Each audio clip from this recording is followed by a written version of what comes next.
Setelah dikomunikasikan angka itu 71 triliun, kemudian tugasnya Pak Presiden-elek ke tim ekonominya Pak Awan itu memikirkan apakah biaya makanan per hari itu bisa nggak diturunin lebih hemat dari 15.000 mungkin ke 9.000 kah, ke 7.500 kah, kira-kira begitu. Minnya Presiden-elek gitu. Dan sedikit disclaimer, saya tentunya bukan jubirnya dari mereka, saya cuma dikasih kesempatan untuk berdiskusi sama mereka, dan saya juga sudah minta izin dari timnya mereka untuk menyampaikan apa yang kita diskusi.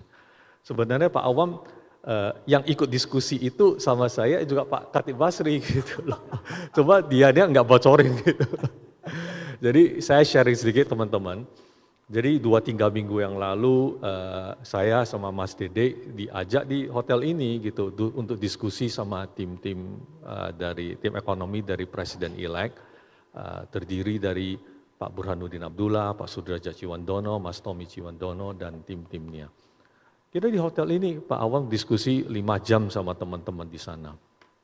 Jadi sekali lagi saya bukan jubir tapi saya sudah minta izin ke teman-teman untuk sedikit meng-sharing apa yang kita diskusikan. Jadi pertama saya melihat orang-orang yang memikirkan ekonomi kita ke depan dan kebijakan itu menurut saya waras-waras saja lah Bapak Ibu sekalian, nggak kayak gitu-gitulah, nggak kayak 50% debt to GDP, mau growth-nya nggak karuan, dan spending-nya nggak bertanggung jawab. Saya rasa jauh dari itu Bapak Ibu sekalian, jauh dari itu. Salah satu yang mereka tunjukkan ke kita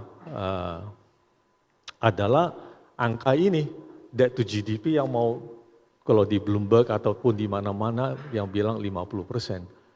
Tapi di dalam presentasi mereka ke kita, itu sampai tahun 2030 itu masih di kisaran 37 dan 38% tok.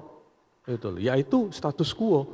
Itulah yang pernah Pak Burhan bilang ke saya, Her kita GDP status quo aja lah, enggak begitulah, enggak 50% gitu loh. Memang kalau ditanya kenapa enggak 50%, kalau kita bikin simulasi, andai kata kalau debt to GDP kita 50%, pembiayaan bunga dibagi dengan penerimaan revenue itu bisa diangkat 30%, melejit. Itu lebih parah daripada Bangladesh. Gimana sanggup gitu loh. Jadi lagi-lagi saya merasa pemikiran pemerintah yang akan datang, sepemahaman saya, tidak seperti begitu teman-teman. Dan seperti Pak Khatib tadi juga sudah menyinggung ya tentang APBN. Jadi kalau kita ingat, kalau mungkin 2-3 minggu yang lalu ataupun mungkin 3 minggu yang lalu ada press conference kan, di mana Ibu Sri Mulyani dan Mas Tommy juga mengatakan tentang program makan siang itu biaya berapa. Yang saya mau sharing itu adalah angka itu memang dibahas dengan Pak Prabowo gitu, yang dikomunikasikan ke saya.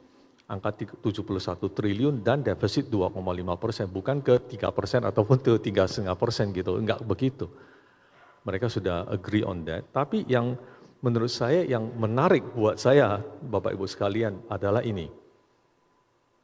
Setelah dikomunikasikan angka itu 71 triliun, kemudian tugasnya Pak Presiden-elek ke tim ekonominya Pak Awan itu memikirkan apakah biaya makanan per hari itu bisa nggak diturunin lebih hemat dari 15.000 mungkin ke 9.000 kah, ke 7.500 kah, kira-kira begitu. Dan kita bisa pahami kalau sebagai politisi tentunya beliau mau programnya itu menyentuh sebanyak mungkin rakyat gitu.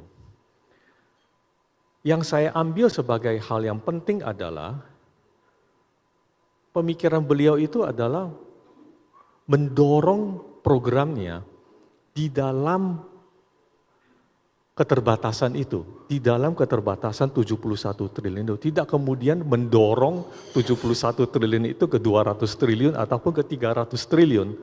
Itu yang menjadi masalah kalau umpamanya kita ini yang andai kata belum pernah ikut maraton, tiba-tiba kita memaksa diri untuk maraton gitu kan, pasti ada masalah gitu loh. Jadi menurut saya kalau pemikirannya hanya mendorong programnya di dalam keterbatasan APBN yang sudah disetujui, menurut saya ya nggak jelek-jelek amat juga gitu loh kalau memang pemikiran begitu, Pak Umam. Download Tribun X sekarang, menghadirkan lokal menjadi Indonesia.